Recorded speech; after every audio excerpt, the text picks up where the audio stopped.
It is Locked On NBA Game Night for the night of Wednesday, May 7th. Coming up, the Knicks did it again. Is it time for the Celtics to panic? We break it all down on Locked On NBA Game Night. When that final buzzer rings, you know it's time for Locked On NBA Game Night. All the post-game reactions to every game across the league, every single night, with insights only the hosts at Locked On can provide. It's the true NBA fans' one stop for all the action. Every game, every night. It's Locked On NBA Game Night. Tipping off now. Welcome to Locked On NBA Game Night. Every game, every night in 30 minutes. Wes Goldberg here with Tony East. However, you might be tuning in on YouTube or on your favorite podcast app. Thanks for making Locked On NBA your first listen every day. Today's episode is brought to you by Game Time. Download the Game Time app, create an account, use the code LOCKEDONNBA for $20 off your first purchase. Great show for you today. Recording this Wednesday night after the Celtics lost to the Knicks again, and the Thunder bounced back against the Nuggets in a big way to even the series. I also want to talk about Steph Curry's injury update. But first, Tony, I want to start with the early game. Here's Locked On Celtics host John Corrales from Boston on the Celtics loss. Boston Celtics are in a 2-0 hole in the Eastern Conference semifinals. No one saw that coming. Celtics had suffered a similar fate as they did in Game 1, where they built a 20-point lead late in the third quarter. They gave it up partly at the end of the third quarter as the Knicks walked it down. And in the fourth quarter, they completely collapsed. The Knicks made a ton of shots. The Celtics went more than 8 minutes without scoring a basket. Peyton Pritchard hit a three-pointer with 8 and change to go in the game. They didn't make a field goal until Tatum's dunk to take a lead late in the game. So Celtics now find themselves in a 2-0 deficit after losing both games at home. A weird second round for every home team continues. And now they've got to go and be the road warriors that they were all season long. Win a couple on the road, get home court back somehow, and try to get back into this series. It's a weird situation for the Celtics to be in. The Knicks, credit them, they don't die. They hit clutch shots, and the Celtics do not look like a champion. They do not look poised, and they are in danger. They are actually in danger of being bounced in the second round. Tony, the Celtics were preaching process over results after Game 1. We took the right amount of threes. Don't worry about it. Regression to the mean, blah, blah, blah. They were not panicking. Well, now they're down 0-2 after giving up a second 20-point lead in as many games to start this series. My question is very simple. Should they panic now? Yes. They have to win twice on the road, right? To win, maybe only once. They have to win a road game to win the series. It's already hard. The Knicks have already proven the Knicks did not even play particularly well for long portions of either of the first two games, right? That's the part that I think would be alarming if you're the Celtics is, like, obviously when you give up a 20-point lead, the Knicks hammered you the whole time after they were down 20 to come back. Brunson was amazing in Game 1. Their defense was awesome in this one. The Celtics missed a lot of shots again. That's all true in reality. But, like, the fact that the Knicks have played poor enough for 2.5, 3 quarters, the first two games, to be down 20 and still win means that if the Knicks do click at all, like, they haven't shot particularly great. They shot 9 for 31 from deep today. Like, Brunson was just kind of okay. Yeah, he hit the game winner. That's the most boring game winner possession of all time. Like, they haven't really been that awesome yet, but they've won 2 games. Like, I still honestly think the Celtics have like a coin flip chance to win the series. They're that good, but it was not even close to a coin flip before, and they got to make shots. But the fact that they have played a Knicks team not playing that well and lost both, yeah, they have to be alarmed a little bit. Yeah, John mentioned in his clip there the fact that Boston are kind of the road warriors of the season, and he's not wrong, right? They're 28-13 at home in the regular season, 33-8 on the road. They have a better net rating on the road than they even did at home. They were 4-0 against the Knicks during the regular season, so obviously they were 2-0 at Madison Square Garden. I don't care about any of that. I don't. If Jason Tatum is playing this way, It's not going to matter. The Celtics look fragile. They look bothered. This is weird to say, almost look like they got in their own heads after Game 1. They still took 40 threes in this game, which is 20 fewer threes than they took in Game 1. And it kind of felt like sometimes they were passing up threes that they should have taken. I wonder if Boston is so shook after these two games that they've almost lost their identity, which you would argue was sort of their biggest their strongest attribute. Tatum has been so bad in this series. He's 7 of 23 in game 1. He follows it up with 5 of 19 in game 2. He had a chance to hit the game winner in this one, and he gets the switch onto Mitchell Robinson. That's exactly what you would want in that situation. And then he kind of loses the handle right as he's kind of making his turn. And had he had the handle there, he probably could have pulled up from around the free throw line and gotten a clean look at it, but he loses the handle. He ends up kind of having to extend the play a little bit further. He ends up on the far baseline and putting up a really bad shot. And then obviously Muel Bridges is there to recover and get the block. Awesome Muel Bridges game. We will talk about the Knicks, the winners of this game here in a second. But if Tatum is this bad, and it's been not just a bad series, but a bad playoffs for him. He's now shooting 32% on threes in the playoffs. By the way, that's after shooting 28% on threes last playoffs. The Celtics are toast because the East is too hard, and it's not the cakewalk that it was last year. And they're dealing with a lot of different kinds of injuries. Kristaps Porzingis is dealing with this weird illness and all these other things. It's not the same road as it was last year. It's a lot more challenging. And if Tatum isn't better, the Celtics are done.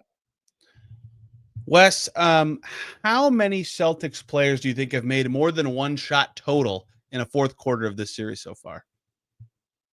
This is a great question. Is it only Derek White? Derek White is 1 for 7 in the 2 fourth quarters of this series so far. I don't know. That's it? Nobody? Jaylen Brown? Jaylen Brown is 1 for 7 in fourth quarters in the series so far. Get Jason Tatum. Do you think he's made 2 shots in the fourth quarter of these 2 games so far? The answer is no. He's 1 for 12 in fourth quarters of the series so far. Peyton Pritchard is 2 for 5. Drew Holiday is 2 for 5. Every other Celtic is 1 for something or worse. It's a crazy stat. Absolutely crazy stat. They have been so awful in these fourth quarters. And like, I understand what they're saying when they're like, oh, we missed open shots. Actually, in game 2, they got like comfortable looks more so than game 1. Even when they're open, sometimes the Celtics passes are like at your feet or like not on target. Like, it's not just fair to say it's open. They should make more than this. But like, holy cow, are they crumbling to like are you guys okay? Like, are you? And Tatum being 1 for 12 and 0 for 7 from deep in these fourth quarters with Tony, 2 turnovers and 2 assists. It's like, dude, you have to do something. Is it this? Are we disrespecting Tatum? Is this us disrespecting him by pointing out his struggles? Than like the stats will say. I thought he played okay against Orlando. That's fair. He's been bad. He's been bad in this series. I agree. And I don't want to hear about the rebounding, Celtics fans. I don't care. But it's very easy to say like every player we've come to expect to be good for Boston has been sub expectation in the series, right? Yes, that's absolutely true. Let's go to Gavin Shaw from Locked On Knicks. Again, the New York Knicks ripped off another 20-point second half comeback to probably take a 2-0 series lead over the Boston Celtics with a 91-90 victory on the road. I'm Gavin Shaw, the Locked On Knicks podcast. This was a series no one expected the Knicks to win. No one really expected the Knicks to be competitive in. I don't really have a great explanation for how it's happening outside of the fact that they put together 2 of the guttiest fourth quarters like I have seen from this team all season. The major contrast from last year to this year's team was that heart, was that defensive connectivity, the toughness on that end. That was missing pretty much this entire season. And this game and last game now, like, they did it. They played on the same page. They got big rebounds. They found timely buckets beyond just Jalen Brunson. And man, Muel Bridges, he was in the midst of like one of the worst 7-quarter offensive stretches for him in a season full of bad ones. 14 incredibly gutty points in the fourth quarter. Got to a spot, made shot after shot. Jalen Brunson gets to the free throw line, hits 2 big ones to seal it, and the Celtics completely implode. But you know what? The Knicks before this, I wouldn't have said they'd be able to take advantage. They take advantage of the second straight game. They head back to MSG in great position to steal this series. I want to give credit to 3 things beyond Jalen Brunson, which is the obvious hits a game winner. You already mentioned it. Karl Anthony Towns was good. Yes. All right. Muel Bridges, is he worth the 5 first-round picks now? One quarter of Muel Bridges was fantastic. The 0 for 8 first 3 quarters was not so exciting. Yeah, 0 points in the first 3 quarters, 14 points in the fourth quarter. But hey, fourth quarter is winning time. That's where Muel Bridges comes up. And 2 straight games with a game-winning defensive play. The strip on Jaylen Brown at the end of game 1, and then the block on Tatum at the end. The whole point of trading 5 first-round picks for Muel Bridges was for this, was to compete against Boston and specifically against Boston's wings. They needed somebody other than OG Anunoby to guard Tatum, to guard Brown. That's Bridges. He's doing it. He was awesome. And then one other point here. I can't believe I'm doing this, but I'm giving credit to Tom Thibodeau for out-coaching Joe Mazzulla in this series so far, and especially in game 2. He pulled the right levers when it came to playing the double big lineups, I thought, with Mitchell Robinson and Karl-Anthony Towns. Bingo. And they knew Boston might be a little bit more picky with the threes that they took and would try to get to the basket more. And so Tibbs came out and said, I know you're going to try to get to the basket more. So here's our 2 big lineup that everybody's begging me to play. Here's it for a key stretch in the fourth quarter during our big run. We're going to play that. And Boston did try to get to the basket, but they couldn't because of the Knicks defense. And they, instead of trading those threes for shots at the rim, they were trading those threes for long twos. And I thought it was just, I thought it was a big reason why the Knicks were able to get back into that game. Obviously, a consequence of this is being on the floor during a huge run in the fourth quarter. Mitchell Robinson plus 19 in this game. Nobody else on the Knicks even hits double figures in the positive. Did you hear what Mazzulla said about why he was fouling Mitchell Robinson? I did see that. He was a plus 19. He's like, oh, so you identified Mitchell Robinson as the Knicks' best player and you had to foul him out of the game? Okay, very good. Yeah, they'd rather have Cat beat them than Mitchell Robinson. Right. Is basically what they're saying. Okay, I don't know if that's the move either. Credit to Mitch, dude. You and I said it on this show, like the very first week of game nights. We were like, I think eventually Tibbs is going to go start Mitchell Robinson, and he never will start him, I think, now. But at least he's playing him with Cat the way we thought. And look, this team was like built this way to beat the Celtics. I still don't know if they will, but the concept of why is showing up when they're playing their absolute best in this series, which albeit has been in 2 of 8 quarters, but they've been so good those quarters. Guess what? They're up 2-0. Good job, Knicks. The Celtics are an awesome front-running team. We will see. And I don't even mean that as like I don't even mean that as a diss, even though it comes off as a diss from the Miami guy. But like, what do they do in the face of adversity? Yeah. This is the big question that even it wasn't answered in last year's finals run. And I think we're going to get an answer in some way, shape, or form. Wait, can we credit the Knicks for finally doing it? Every time everybody talked about the Knicks for the last 2 months of the season, they'd be playing a big game. They could never win it. They blow it against the Lakers in overtime. They blow it against this team. They were sandbagging.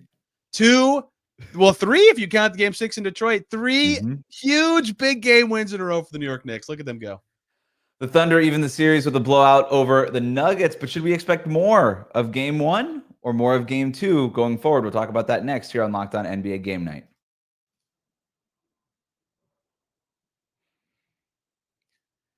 Today's episode is brought to you by Upwork. Scaling your business requires the right expertise at the right time. With Upwork, you can find specialized freelancers in marketing, development, design, and more. Experts ready to help you take your business to the next level. Upwork gives businesses flexibility by connecting them with top freelance talent across multiple industries, including IT, AI, web development, and marketing. Whether you need extra hands for a project or a long-term partner, Upwork makes hiring simple and affordable. Posting a job is free and simple, and within a day, multiple qualified candidates will be applied to your job for you to choose from. Visit Upwork.com right now and post your job for free. That's Upwork, UPWORK.com, Upwork.com to connect with top talent and grow your business today.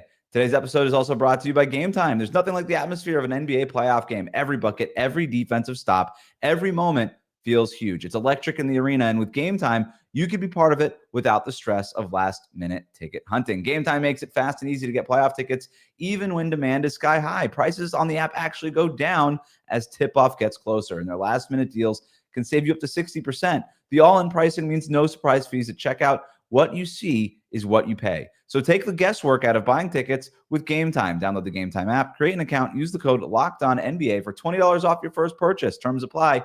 Again, create an account, redeem the code LOCKEDONNBA for $20 off. Download Game Time today. Last minute tickets, lowest price guaranteed. Thanks for making Locked On NBA Game Night every game, every night your first listen. The best way to support the show, subscribe on YouTube. Follow us on your favorite podcast app. Nuggets Thunder, our first boring game, Tony, of the second round. After losing on an Aaron Gordon buzzer beater in game 1, the Thunder walked right over the Nuggets in game 2. Garbage time all of the fourth quarter. They had 84 points at halftime. SGA played like an MVP. The defense locked in. The Thunder essentially, Tony, looked like the Thunder. What was your big takeaway from this one? Congrats to the people of Oklahoma City for doing the impossible and witnessing a home team victory in the second round of this NBA playoff. Yes, the rare feat, 6 in a row to start it. Yeah, look, everything you said is spot on.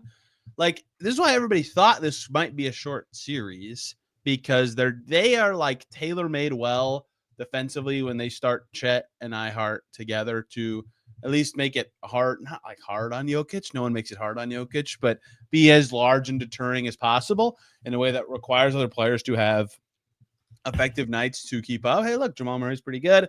Early in the playoffs in game 1, great, they're in it. Aaron Gordon obviously was sensational. Russ made plays. Bada bing, bada boom, they win. That was an insanely huge win for them for the series in game 1. Today, that defense was a little stronger in the front court. Shea was unbelievable. Couldn't miss at the line.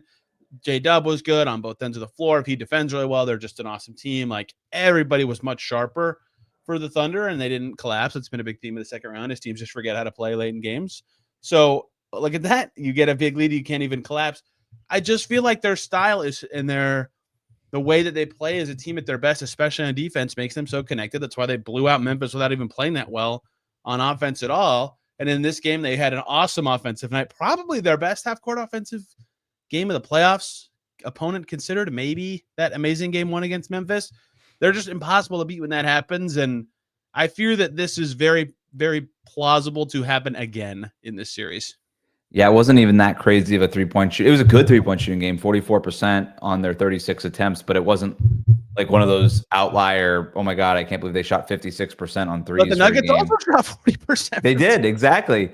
It was just getting to the paint over and over and over again, and mostly just playing out in the open floor, playing in transition. When I say the Thunder look like the Thunder, it's when it's turned into a 48 feet game, when they're just getting steals and taking it down to the other end for scores. They had 26 fast break points in this game.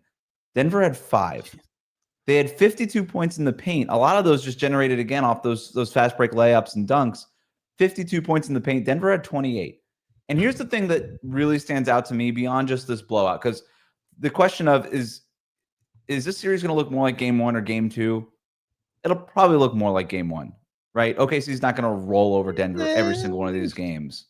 I think these games are. You think these games are going to be blowouts? I don't think it will be this extent. Like 87 points at halftime, 80 whatever. A bleep ton of points in 2 quarters. Points at halftime. Yeah, that is probably the part where you're like, I don't know about that. And like Denver's points in the paint number is comically low for a team that like they really look tired in this game too. 28 is crazy. You know, that's not. Right. Denver style. It'll be closer than this, but I totally think that I already said it. Like the Thunder do have the personnel to make it hard for the Nuggets to score where they want to score. Like, it's possible to me that there's 2 or 3 more blowouts in the series for sure. So the thing they do that I would be concerned about if I'm a Nuggets fan is I know Jokic had an awesome game in game 1. There's one thing that's concerning me if I'm Jokic. It's so far through 2 games, he has more turnovers than assists. Yeah. That's going to be a problem. It's only 1 more turnover than assists. It sounds way cooler when I say more turnovers than assists. But that's what they do, right? And it's not that typical, okay, we're going to make him a passer or we're going to make him a scorer, because they do the thing where they double him. And typically when you double him, you're trying to make him a passer, and yet he's got more turnovers than assists. Well, that's because the Thunder are the best at just jumping passing lanes and doing that anticipatory stuff. And so you've got 2 steals from Chet Holmgren. You've got steals from Lou Dort. You've got steals from Kaysen Wallace, from Alex Caruso, Shai Gilgeous-Alexander, all these guys, because they're just experts at anticipating and jumping those passing lanes. And they take away those like in game 1, Alex Caruso actually intercepted one of those behind the back, no look Jokic passes, which is crazy. You never see anybody actually intercept them. It feels like a miracle when Jokic's own teammates catch the ball, let alone when the opponent steals it. So I don't know. They're doing the thing that, like, where, okay, we're going to make you pass the ball, but then when you pass the ball, we're going to steal the ball, and then that turns into points for us. You just don't see teams do that to Jokic. No, and they've been very good about that against everybody this year. Right? It's been well documented how crazy they are at these steals, but to do it to the guy who everybody considers like the savant of passing is a different level. And I kind of watch these games, and I get that Aaron Gordon shot it well this year. He obviously a 3 at the buzzer or late in game 1 and has been a decent shooter this year. But outside of Michael Porter Jr., who was 2 for 8 from deep in this game, like the Thunder just don't care about any Nugget shooter. And Murray and Jokic are good shooters, but they like routinely have the ball to set them up. They're not just like catching and shooting. So they can clog it up a lot, which makes those passes easier to steal, if that makes any sense, or at least a little more predictable. And for a team that's already very good at either stunt and recover or steal and know they'll be back in the play or just getting the steal themselves, like that spacing really hurts. And the Nuggets don't have like, oh, great, we can just put in this guy. He can shoot.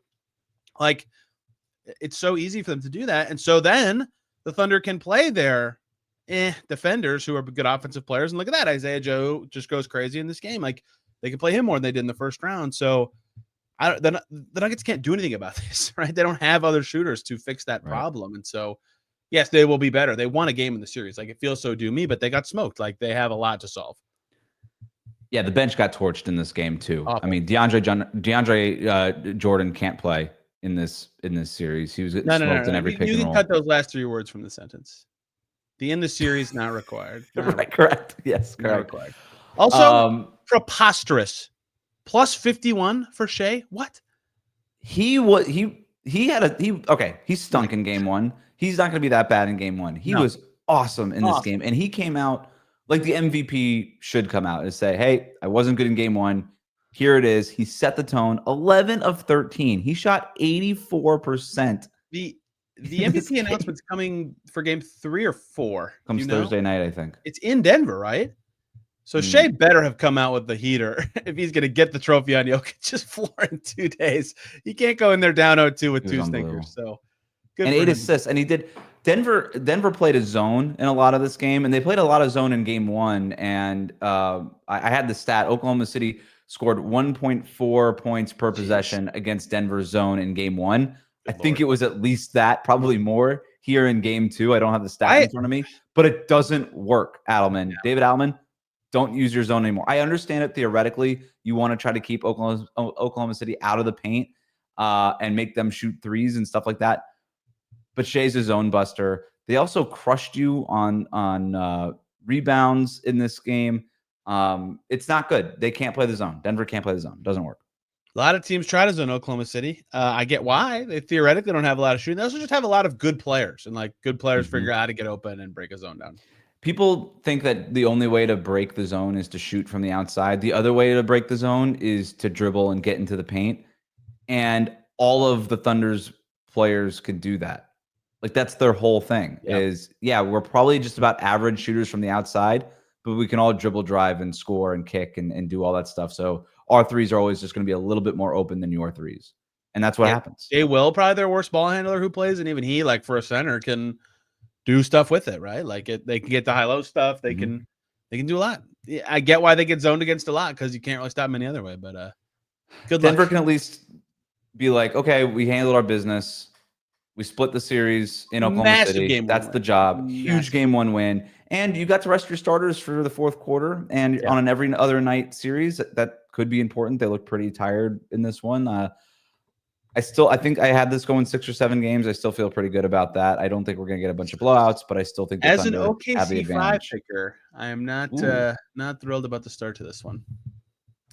Well, I don't think the Warriors are thrilled about how their series against the Timberwolves started. Transition. How's that? We're going to talk about what the Warriors need without Steph, who they need to step up after this. Today's episode of Locked On NBA Game Night is brought to you by Open Phone. If you're running a business, you know that every missed call is money left on the table. Think about the last time you had an urgent need, maybe for a plumber or a service provider. If the first person didn't answer, did you wait? Probably not. You moved on. That's why you need Open Phone. Open Phone is the #1 business phone system built to streamline and scale your customer communications, all from an app on your phone or your computer. Open Phone lets you manage business calls and texts from a single app. The shared inbox feature is a game changer. Your team can jump into any conversation instantly without missing a beat. And their AI agent handles after-hour calls, answers common questions, and captures leads so you never miss a customer. Open Phone is offering listeners 20% off your first 6 months at openphone.com/LockedOnNBA. That's openphone, openphone.com/LockedOnNBA. And if you have an existing number with another service, Open Phone will port them over at no extra charge. Open Phone, no missed calls, no missed customers.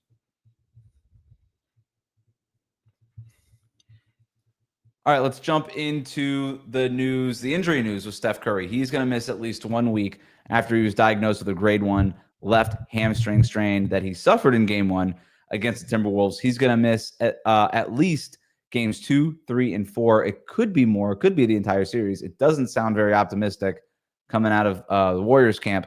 Game 2 is Thursday night. Warriors obviously got game 1. But Tony, can they win this series without Steph? That's in every other day or till game 6, I believe, which is tough for this specific scenario for Golden State. They have 3 days off. Very weird. Can they? Yeah, they just won one, but it is preposterously more challenging now. They were very good with him on the floor in that first game, obviously. He was plus 10. They won by 11. Great. Pretty easy peasy on the mat there. I don't need to sell everybody on why Steph Curry's good. Here's the thing. You led into the break with who needs to step up. The obvious answer is Jimmy Butler, right? Like he's been good in the playoffs, but hasn't been like the, oh God, like Jimmy Butler in the playoffs guy, as you know better than anybody, right? What he can elevate to. I get why he's been hurt. He's on a new team, but he has to be that now. There's no other way for the Warriors to be like consistently awesome. The plan B answer to who needs to be better is like whoever the defunct new ball handler is, if that's Moody, if that's Pods, whatever that happens to be for them. Both of them were not very good in game 1, but Pods has had good moments in the playoffs. Moody's got some size. Pat Spencer's been hooping. Keep that guy on the floor. I was waiting for the Pat Spencer mention. I have to get him in. My third and like jokingly but not jokingly answer is the guy's got to step up is whoever Mike Conley is guarding. That is the only quasi weak point in Minnesota's defense. It's not even that weak. Like he had moments against LeBron in the first round. I'm like, Mike Conley? What? Like he's not a bad defensive player, but he's old and he's like barely taller than me. Like he is the guy that you theoretically would go at. And so if the Warriors have an advantage there, they need to use that guy in actions or as an initiator as often as possible to try to like wear down a key engine for Minnesota in a way that they can't do against literally any other Wolves player. So there's a lot of layers to how I would think about this as Golden State, but unfortunately, as is the case in the boring answer, sometimes is the one, and Jimmy Butler's got to be really good. Yeah, I mean, I love the Jimmy Butler fit in Golden State when he's playing with Steph because that makes a lot of sense. You could put Jimmy in the low post. Steph can work on the perimeter. All of that makes sense. You got the gravity in the inside. You got the gravity on the outside. And that stretches defenses in a lot of different directions. I don't like Golden State so much with just Jimmy Butler and no Steph, which sounds really dumb and obvious. I understand that. But he's only been there for 3 months now. Yes, this is what they got Jimmy Butler for. They wanted him and the playoff Jimmy and all the things that Jimmy Butler promises all the time. I understand he's hurt. I do agree with you. I think he has got to be way more aggressive as a scorer. I thought he was really passive, basically all playoffs. He's had his moments. It's not to say that he hasn't had his moments. And even with the injury, he looks better athletically. Like he's all over the offensive boards and all these things. Like I think he's a little bit more. I think he's better physically than people are giving him credit for. I think he's just playing it up a little bit out of gamesmanship. But it's one thing for Jimmy Butler to play off of Steph and to help amplify Steph. It's a whole other thing for the Warriors to run their offense through Jimmy Butler. And obviously, it's very different than running your offense through Steph. My question is, do the Warriors even know how to do that? Because he just got there. Obviously, they have Robin. They have a Robin. It's Buddy Hield, as we've been told, right? But actually, Buddy is ironically like a kind of lead into the point I would go to next is like he's come off the bench and started in this playoffs, right? Like Steve Kerr has been willing to put him in different roles and he's handled that pretty well. And he's played well a lot. Obviously, he's like been a huge part of their last 2 wins. I wondered going into the series if the Warriors would start Looney just because of the Gobert thing. Is there other option? Like, okay, we don't have Steph. Like, let's start with the best defensive group we can actually put on the floor that makes sense and go like Pods, Moody, Butler, Draymond, Looney to open the game and just pray you get enough stops. Or Peyton. Good luck. It's Ant, but like that at least has synergy as a strategy to me that could then give you a bench that scores enough. I don't know. I would look at how they need answers. I would look at what Miami did with Jimmy Butler for years, which was let Jimmy defend on the perimeter, pair him with an awesome backline defender, Draymond Green, and surround those two guys with shooting. And that's the deal. And I think it would be So Looney. Pods. Yeah, Looney. Like their best Obviously, shooter. what I think, yeah. But the problem is, like, if you want size, Quentin Post, he's sort of turned into a pumpkin in these playoffs a little bit. He started great, but not a good rest of the playoffs since then. Kaminga here is just licking his chops right now. He's just like, oh, Steph's out. Finally, it's my time, baby. Let's go. Make some room. I joke, but Steve Kerr might be forced to use him and not just a bunch of Spencer minutes here. Whoa, yeah, I don't know. Whoa. Sorry. Take it easy. I don't know what they're gonna do. I think they're pretty. There's good game one win. Anthony Edwards is gonna be better. You heard Chris Finch challenging Anthony Edwards. I think we saw Anthony Edwards have a much better fourth quarter. I don't know. I hate doubting the Warriors, but the Warriors aren't the Warriors without Steph. Steph is like the main thing about the Warriors. You said Chris Finch. This round has become a masterclass in referee bellyaking. Can everybody shut up? You can't. Not every team is getting disadvantaged by the refs, and like obviously the team I cover is on the other side of that right now. But last year they were doing it in New York. Like, I get why you're gonna be grieved and you have to step up for your team, and it's like, dude, it can't be every team. That's not possible. Like, it's so annoying to me. The Athletic just ran a story about how Steve Kerr and Chris Finch are both lobbying the refs after game one. And I'm just like, it's crazy. I understand where they're coming from because I do think that the calls have been very inconsistent on a game-to-game, night-to-night basis. But they've been consistently inconsistent. Well, it's really the conversation everyone's had where it's like the difference between regular season and playoff physicality is so big already that it already kind of changes how the game is. And then even that added extra allowed physicality is officiated inconsistently. So you never know night to night what's coming. And we're in round two. I guess it just is what it is. That's the Warriors' answer. Foul a lot. I guess. do what you gotta do. Except for Draymond. He can't afford to do it. He already does that. That wraps up Locked On NBA Game Night. Every game, every night. Make sure you're subscribed on YouTube and wherever you get your podcast. With Tony East, I'm Wes Goldberg. This has been Game Night. Thanks for hanging out with us.